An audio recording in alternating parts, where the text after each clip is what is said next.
Dear students, today let us start with the next topic, that is different tools and equipments used for electrical and electronics laboratory. So we have a different tools here, equipments here. So let us identify each of them.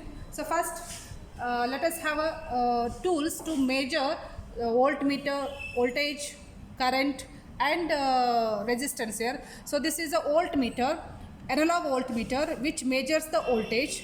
So this is also analog ammeter, but it measures the current here. It measures the current in terms of milliampere. So this is also ammeter, analog ammeter, which measures the current in terms of microampere. So this is a resistance meter, ohm meter, which measures the resistance value. You can see this needle. So this is analog ohm meter.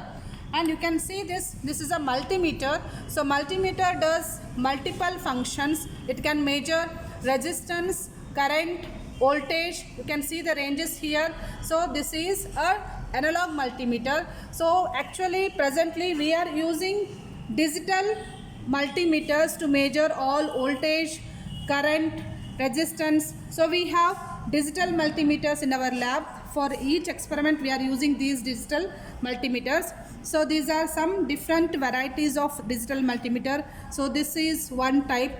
You can see the different parameters what we can measure here: voltage, current, resistance. So these all things we can measure it from this multimeter. Similarly, another digital multimeter. So you can see there is a digital display, you can get it. So by choosing this proper knob position, we can measure voltage, we can measure resistance here at this position, we can measure current.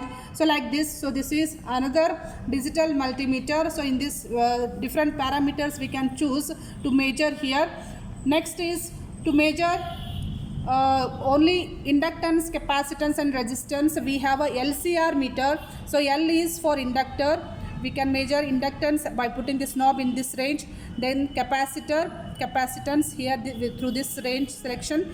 Then we have a ohm here, that to measure the resistance value. So this is called as a LCR meter. So these all are having the digital display and they are doing the multiple functions. So that is why they are called as a multimeter here. Next comes different equipments we are using for our laboratory. So major, we have a DC regulated power supply. So this actually supplies the DC voltage and also we can get the current also. This is a voltage source and also current source, which gives a variable power supply. At the maximum we can get it 0 to 30 volts. If you connect these here to at these 2 points, we are going to get the voltage from this supply here. So this is a variable power supply. And another one you can see is it is a fixed power supply, which gives the fixed voltage, either plus 5 volt or plus 12 volts or minus 12 volts, like that. So this is a fixed power supply which generates the fixed DC voltage.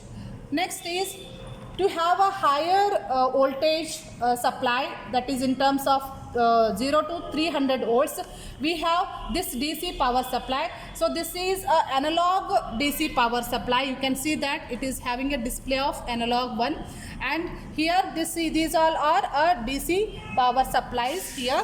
Next is we have this cathode ray oscilloscope, or we can also call it as a dual trace oscilloscope, which actually displays the sine wave or triangular wave, square wave, what actually we are connecting here. So this will display and it will help us to measure the value of voltage as well as the time, frequency of the signal given to it.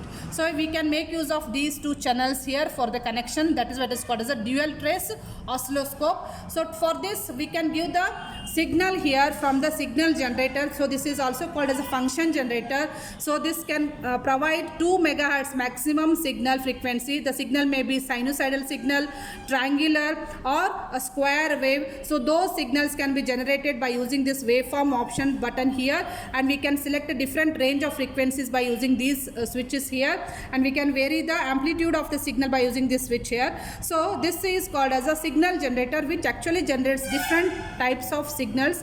From this we can connect this to a CRO to observe those signals here. From this signal also From this CR also we can measure the signal parameters, that is amplitude, time and frequency.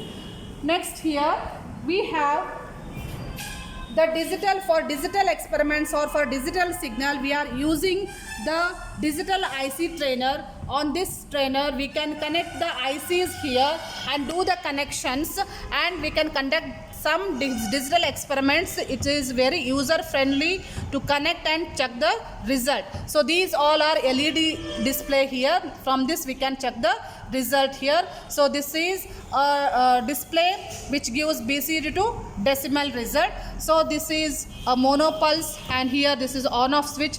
So this is just a main digital trainer kit which is mainly used for the conduction of digital experiments. And to test the IC integrated circuit, so whether it is having a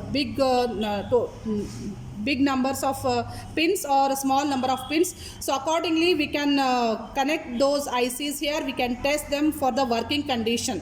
So we can make use of this as a IC tester. Without testing, if we use it in circuitry, then the circuit may not give the result. So that is why first IC should be tested properly. If it is working, then we can use it for the connection. So these are all some major equipments and tools what we are using in our laboratory. I think it is very clear to you. Thank you.